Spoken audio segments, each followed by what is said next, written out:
Assalamualaikum warahmatullahi wabarakatuh. Anak-anak, kali ini kita akan belajar subtema 3 pembelajaran yang ketiga. Ayo mengamati, kita mempelajari pemantulan bunyi. Beberapa tari tradisional membutuhkan teriakan pemainnya seperti contohnya tari kecak. Jumlah penarinya banyak, tentu banyak pula suara yang kita dengar. Tari kecak biasa disajikan di ruang terbuka.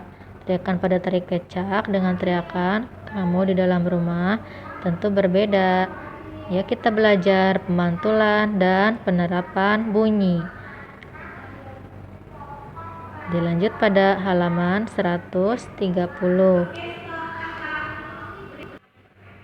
Apakah bunyi yang dihasilkan di ruang terbuka sama dengan bunyi di ruang tertutup? Nah, di situ ada gambar ya, sedang berteriak di ruang terbuka dan di ruang tertutup. Nah, untuk menjawab pertanyaan, kita melakukan kegiatan seperti pada contoh ya, apakah sama bunyi yang dihasilkan pada dua gambar tersebut? Ya, kita berteriak sekeras-kerasnya. Bunyi yang dihasilkan tidak sama disebabkan perbedaan antara jarak dinding pemantul. Berdasarkan jarak antara dinding pemantul dan sumber bunyi, pemantulan bunyi dibedakan menjadi yang pertama, pemantulan yang memperkeras bunyi asli. Pada saat kamu bernyanyi di kamar mandi, suaramu terdengar lebih keras dan enak didengar daripada kamu bernyanyi di ruangan yang luas dan terbuka. Karena pada ruang kecil bunyi asli dan bunyi pantul sampai ke telingamu hampir bersamaan, sehingga bunyi pantul akan memperkuat bunyi asli. Itu sebabnya bunyi terdengar lebih keras. Yang kedua adalah gaung atau kerdam. Ketika kamu berbicara di dalam sebuah gedung yang besar, dinding gedung akan memantulkan suaramu. Biasanya selang waktu antara bunyi asli dan pantulan di dalam gedung sangat kecil, sehingga bunyi pemantulan ini bersifat merugikan karena dapat mengganggu kejelasan bunyi asli. Pemantulan bunyi yang seperti ini dinamakan gaung atau kerdam. Lalu gema. Jika dinding pemantul sangat berjauhan, bunyi pantul akan terdengar beberapa saat setelah bunyi asli. Kejadian ini disebut gema. Terjadinya gema hampir sama dengan gaung, yaitu terjadi karena pantulan bunyi. Namun, gema hanya terjadi jika sumber bunyi dan dinding pemantul jaraknya jauh, lebih jauh daripada jarak sumber bunyi dan pemantul pada gaung.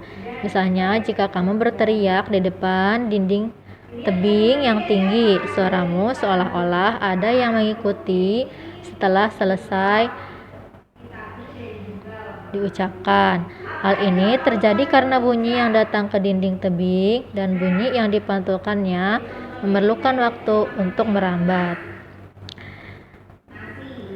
Untuk ayah menulis tidak usah dikerjakan. Yang kedua, penyerapan bunyi. Gaung dan kerdam sangat merugikan karena menghasilkan bunyi yang tidak jelas. Untuk menghindari peristiwa ini, gedung yang mempunyai ruangan besar seperti aula telah dirancang supaya tidak terjadi gaung. Upaya ini dapat dilakukan dengan melapisi dinding dengan bahan yang bersifat tidak memantulkan bunyi atau dilapisi zat kedap suara atau peredam suara. Peredam bunyi adalah bahan-bahan yang permukaannya lunak atau empuk. Contoh bahan peredam bunyi adalah karet, karpet, gabus, kapas, dan wall. Nah ya, itu sebabnya suara dari gedung pertunjukan musik dan gedung bioskop tidak terdengar sampai keluar ruangan. Ruangan yang tidak menghasilkan gaung sering disebut ruangan yang punya akustik atau bagus. Selain melapisi dinding dengan zat kedap suara, struktur bangunannya pun dibuat khusus. Dinding dan langit-langit tidak dibuat rata, tetapi ada bagian yang cembung. Hal ini dimaksudkan agar bunyi yang mengenai dinding tersebut dipantulkan tidak teratur, sehingga pada akhirnya gelombang tidak dapat terdengar. Gelombang pantul tidak dapat terdengar ya. Untuk yang ayah berlatih itu tidak usah dikerjakan, ayah berdiskusi juga tidak usah dikerjakan ya.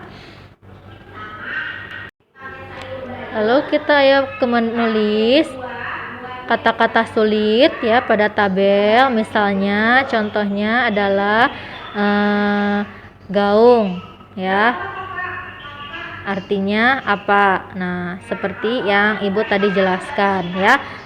Kamu isi cukup 2 saja ya, 1 sampai 2 aja. Untuk ayah melakukan percobaan itu nggak usah ya, bisa dilakukan saja di rumah. Oke, cukup sekian dari ibu. Wassalamualaikum warahmatullahi wabarakatuh.